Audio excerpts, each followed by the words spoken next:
Actually bought this van back in September of 2023. We put a lot of blood, sweat, and tears into building this thing out by hand. A lot of money went into this as well. It's not as cheap as we would have liked it to be, but we decided to make this a luxury for us. We are doing this full time. We wanted to be as comfortable as possible. So from insulating the van to putting up all the shiplap and putting in all the cabinets and building these by hand and putting everything that you see together just with zero experience and looking online, this is what we got, our home on wheels, our dream home on wheels. And to start with the dream home on wheels, you actually need the home itself, that being the van. This is a 2021 Ram ProMaster. We did buy it used. At the time, it had 37,000 miles on it, and it was very clean. There were some dings on the outside, little hits here and there, but it was a used car. For 37,000 miles, we ended up buying it for $42,000. We put $10,000 down on that. The rest we financed. So we are currently still paying the van down as we speak, but it just made the most sense to us. It was the lowest mileage we could get, and just an updated model compared to the rest of the things we were seeing, whether it be on Facebook or Craigslist or even at the dealerships. This was just such a great deal, especially in the time that we were buying it. And it's weird because we don't have car payments anymore either, so it's not like we're treating this as a car payment. This is more like rent or a mortgage compared to a car payment, if that makes sense. So we actually pay about $600 a month for financing this vehicle. And so we'll kind of start on the inside and then work our way out to bigger stuff. So when we first started the van, we actually thought that soundproofing and insulation was the most important. So we started with soundproofing our walls, which essentially were just these silent, I believe they're called, which were just like these little pads that you would buy and peel off and stick onto the wall. Those actually were only about $50 for the entire van. You didn't need a ton. It was mainly on all the like sheet metal on the outside to keep sounds and vibrations from going when you're kind of settled down. So that was only $50, which was great. And then the insulation itself, we spent a lot on. We actually bought our insulation from Havelock Wool. It's been great. It's super great at insulating. It's also great at sound dampening. It's heat resistant and moisture resistant and water resistant and Peter resistant, because I didn't break it, so that's amazing. These little sheets of wool came in and they just kind of fit perfectly. All you had to do is kind of glue them to the wall. It was great, super easy. And that total cost was $725, which is pricey, but we did the whole van for that. Next, we did floor insulation and we started working our way up. So for floor insulation, we just got some foam boards. They weren't anything crazy. It's just not styrofoam, but insulated foam. We got like 2 or 3 sheets. The total cost is about $100. Nothing crazy on that.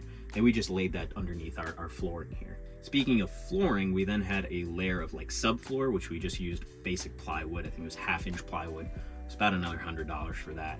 And then on top of our subfloor, we put our vinyl flooring. This was about $2.50 a square foot, and we're about 96 square feet.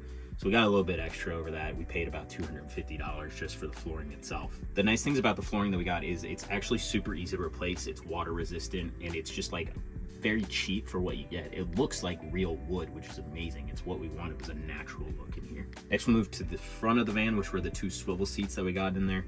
They're great for opening up space. We haven't used them as much as we would like, but essentially we have the driver's seat being the second chair for our bench, and the passenger seat being essentially a second workspace for Racine or myself. We do need to set up a little desk in order to make that functional, but the 2 seats together were $600 from the Swivel shop, and they work great. They are actually very sturdy. They work perfectly. The only slight downside to it is you have to have the seats a certain way, like up and pulled forward in order to spin them. You can't keep them in their own line. It's picky, I know, but it's just the one thing I have. Everything else worked great. Back now, we'll actually go with the walls and the ceiling and all of the finishing touches. So the wall themselves are shiplap. The cost of shiplap alone was probably about $400 or $500. There was a lot that was needed. We had to cut a bunch of different shapes. We had to go and get extra and redo a couple of boards. So it was about $500 for the walls themselves. And the ceilings, you'll actually see it's just tongue and groove pine that we stained and then just finishing nailed it into the ceiling.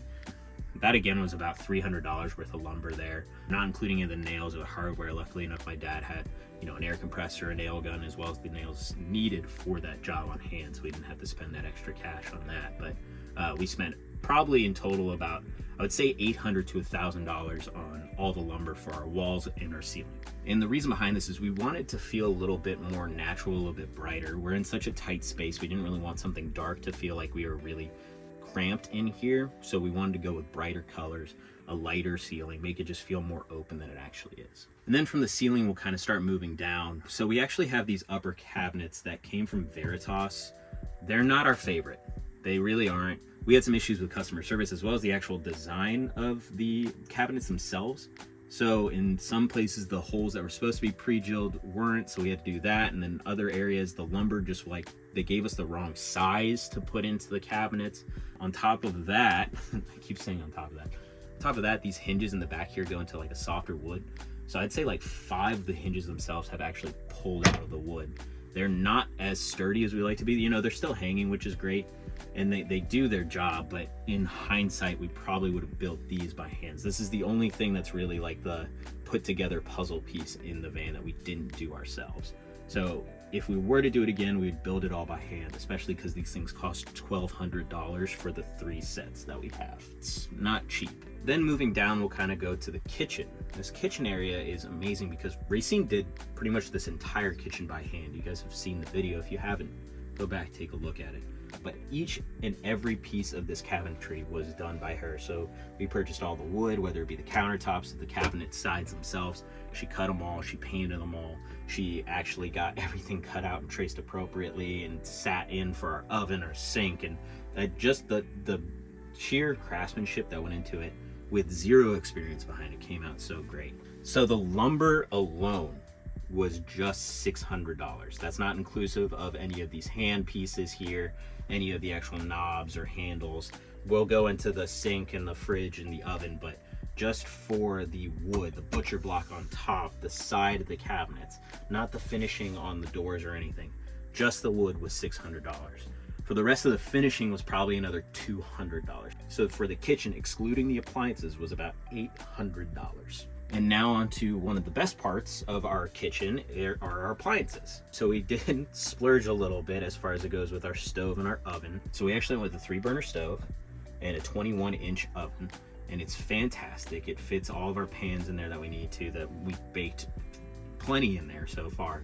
It's all propane powered. We have cool little lights that come along with it. The oven itself alone was $500. So pretty hefty investment. But again, the 3-burner stove, the oven was just a need. It's also a great heat source. We don't have a heater in here yet, so this has been pretty great at night when it starts to get cold, just to heat up the van a little bit and keep us toasty as we start sleeping. Now the fridge is a little bit of a retro piece that Racine fell in love with, and I actually have come to love it as well. It's a $200 mini fridge that you can get from Home Depot. It's plenty of space. It actually stays closed pretty well. The only issue we really have with it is it does leak a little bit, but that's because we're trying to fit so much food in there for the 2 of us. That's the only complaint, and that would happen for pretty much any fridge anywhere, so nothing major there. The sink and the faucet were these 2 together. The faucet itself was only $30, but the sink was $200 for the 14-inch by 14-inch overhang. And what was important to us when we were building this too was having the sink and the oven kind of in the same place so we could do dishes pretty quick, just kind of move it over. And then we wanted extra cooking space in the back too, so that's why we have these back cabinets set up here where the fridge is set up. So in total, without any of the utensils or anything crazy, you know, the small stuff we won't really get into, but the kitchen itself was about $2,000, maybe $2,500 for the kitchen setup that we put in. And again, that's all hand built, so it doesn't include any of the time that we put into the van either, because man, the labor hours alone would way over budget us. And you know, I'll actually kind of give a range here because there is a lot of hardware that goes into this too. You know, we have our drawer slides that go in, all of our silverware, our spatulas, our spoons, our pots, our dishware, our cookware. Everything in there is probably, again, another $500 to $1,000. So it's not cheap, but again, we wanted to make this cozy. We could have gone just as cheap as you wanted to, like plastic forks, spoons, plastic plates, but we kind of dished out on nicer things because this is our life for a while. We wanted to stay cozy. We wanted to stay happy in our home. So we wanted to spend a little bit more on luxury items as far as it goes with our cookware and everything to make sure that we are happy living in this environment. All right, as we move back, we'll kind of step into the bedding area itself. So again, all of that's pretty much just lumber. It's 2x4s and then wood slats laid on top of it. For the lumber, for the 2x4s, for the wood slats, it's probably another $100, $150. And then the mattress itself was also $100. That's just a full-size bed that was foam. We used a turkey carver to cut it down to size too. We had to take off like 3 or 4 inches on it. So for the bed setup and all the brackets and mounting, I'd say probably about $300 or $400 for that. Nothing crazy. And again, I'm using approximates because you're not going to track every screw that you use. You're not going to track every single piece of lumber that you may have screwed up on and have to go get another one. So I'm just giving small ranges here, tight ranges, to give you guys an idea of what we were looking at. So for the last little piece of furniture that we're going to talk about, it's going to be the bench and the table setup. This was all made out of like scrap wood that we had. So I wouldn't really put too much cost on the actual structural builds of this. The stand that the table is on was about $100. That's just like a boat stand for tables that we took and then drilled into the extra butcher block that we had from our countertops. And then the seat, the bench itself, is made out of scrap wood from the cabinets we just had lying around that we decided to build on. The only things that are a little bit different, that are a little bit more expensive, would be the foam pads that we used for the chair, as well as the faux leather. All that was probably about 50 to 75 bucks, nothing crazy. And then underneath the bench is actually where the most expensive stuff is going to be for this entire bench setup. It's the toilet. You would think that a smart bucket wouldn't be as expensive as it is, but this is the Treleno toilet, which has been great, super comfortable, surprisingly enough. However, it does run a pretty penny at $400 to separate your number ones from your number twos, to put it lightly, or your pee-pees from your poo-poos. So $400 for such a simple system when you think about it, but such an important system. It balances out and it makes sense, but at some point you're just like, I'm just using a bucket. What is this? But it's a comfortable bucket. Treleno, you know your stuff. All right. For the last two pieces of the major insides additions are going to be our water system and our electrical system. So I'll start with our water system. So the water system itself is pretty straightforward. It's not that extensive. We ended up redoing it. So I put a video out a few months ago of me ripping all of our original system out and putting in a new one. That new one, when you look at it, it's super basic. It's a tank, a pump, a tank and a pump and a shower. That's it. But when you start adding in all the piping that you would need, all the fittings that you would need, the way that you have to run your fittings and everything, how you set that up, it starts to add up, especially when your tank costs $350. And it is a great tank. It's 39 gallons. It holds all the fresh water we need for like 2 weeks. It's been amazing, but it's an expensive tank. Add on your water pump, which is about $50, and your fittings, which copper is not cheap. Neither is PEX piping. It was probably about $400 for all of that as well. I'm surprised myself that it actually added up to that. You throw in the shower box and all the water filters as well as another $60, $75. You got yourself between a $900 and $1,000 water system. And I don't want to even think about the items that we threw out. I'll probably have a section of like items that we thought we needed or were broken that we just didn't use, on top of the stuff that we did use. But when it comes down to it, our water system is super simple. It's super easy to use. If something breaks, it's very easy to find it because of how simple it is, but it works. Actually, I'm probably going to increase the cost a little bit. Our gray water tank right now is just a 5-gallon tank that you pick up and pull out and dump into a sink, which I'll miss, but it is very inconvenient. It feels like we're doing it every night almost, or every other night. So we're going to put in an undermounted gray tank, which those run probably another $200 or $300 for that. So, woo, it's never ending. It's like owning a house, but on wheels. All right, moving from the fun water system to the fun electrical system, which actually, I really do like the electrical system. I loved building that. This electrical system was definitely expensive. It was cheaper than I expected, but more expensive than I wanted it to be. And there's reasons for that. So to start, we have two 175-watt solar panels on our roof deck up top, which I will get to. Those cost $436 for the two of them. We also have our DC to DC charger, which takes care of not only the solar charging, but our alternator charger for the car, and that costs $206. So that covers charging from both the van itself and solar. But on top of that, we wanted the inverter charger, which is how you plug into shore power, as well as power all the outlets that you see, or the fridge, which is great. It does both things. It charges and it inverts. That was $465. The batteries are two 280 amp hour batteries that costed $542, or a grand total of $1,084 for the total set. And they have been amazing. You would think for where I got them and the price that I got them at, they would be bad, but they've been running nonstop and no issues with them. So can't recommend off-brand batteries more now. Our battery monitor was $60, and that's important because we need to know how much power we have. And then all the wire and the cables, you know, the electrical components, our outlets, our switches, and everything like that, together probably costed between $800 and $1,000. Copper's not cheap, especially for cables. Outlets and running all of the outlets are not cheap. Running all the lights and everything aren't cheap. It all adds up. You would think like, oh yeah, you know, I just used small cable to go from here to here. Well, when you do that 20 times, it builds, it compiles. So I would say about $800 for all the switches, the lights, the AC outlets, everything that you kind of see electrical as minor components. And this is all super important. Without this setup, without the expensive setup that we put in here, we wouldn't be able to be out on the road for 2 weeks at a time without really stopping.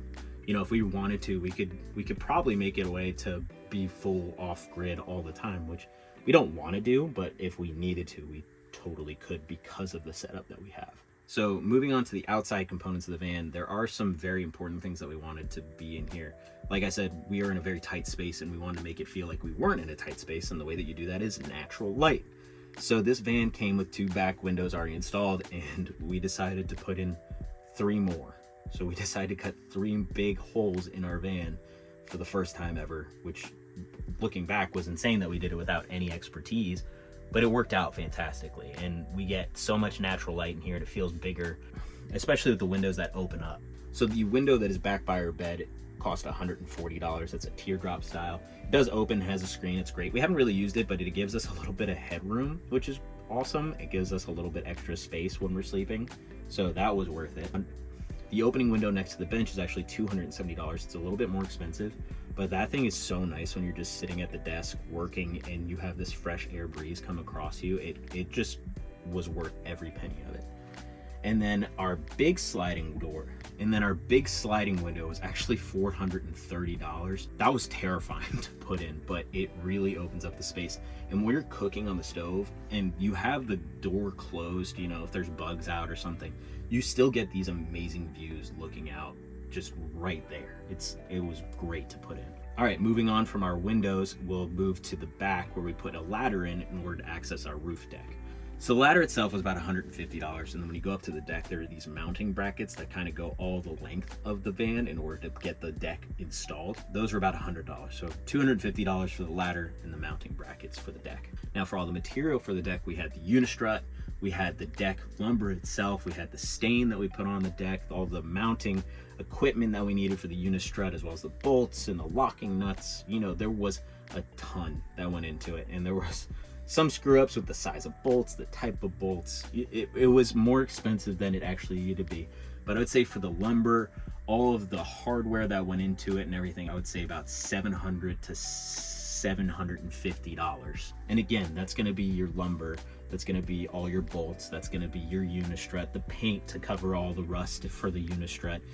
It adds up. You would think that these things don't cost as much as they do, but trust me, they do.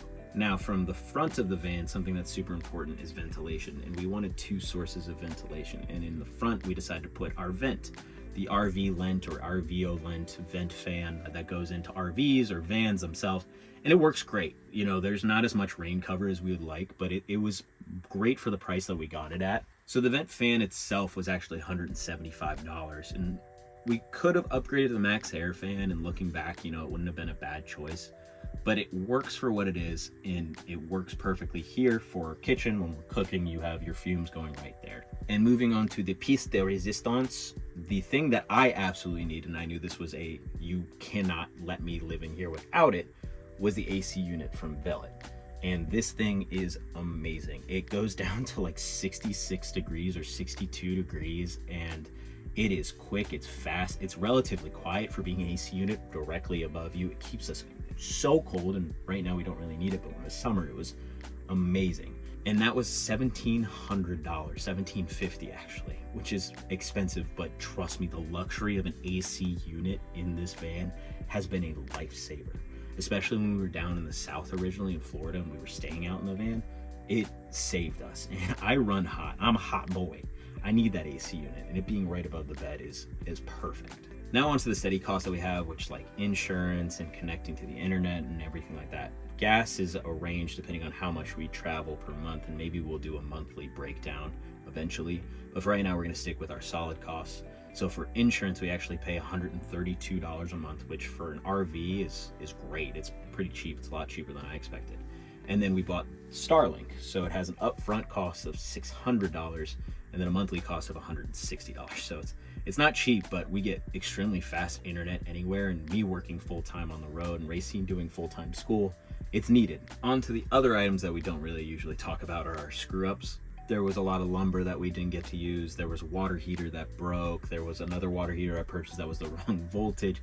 These things happen. People make mistakes. It is what it is. And I would kind of allot a bucket of $500 to $1,000. I kind of give that range because, you know, some things you'll be able to return and some things you aren't. And you'll have to live with those mistakes. And it happens in life, and you just kind of pick up and you move on and you learn. And we learned a lot from this van. So with that, our grand total, including our $42,000 van and all the build out, and I'm sure there's some stuff that we missed, maybe a couple costs here or there, but we were looking in the range of about $61,000 all in total cost, which coming out of my mouth is insane. But when you look at it for what we get for a full-time livable, movable home, it's worth it. Now, I will say that you can do this very cheap. I've seen budget vans being done for $10,000 or less, and you can do interiors and everything for $3,000. It's just depending on what you wanted. And we decided to go very hefty in the homey kind of cozy lifestyle instead of the more compact, budget-friendly style. Now, again, $61,000 was a lot of money, but what we learned along the way, how we built it, and what we can put into our home whenever we decide to settle down was worth that. We gained so much experience from this. And if you do feel like you want to live this lifestyle, feel free to post a comment, reach out. We'll try and answer any questions people might have. Thank you guys so much for paying attention to this. Thank you guys so much for listening to me ramble on for as long as I have. And if you did like this, a thumbs up, subscribe would be awesome. Okay, I'm gonna stop being awkward now and let my voice rest because this has been a lot.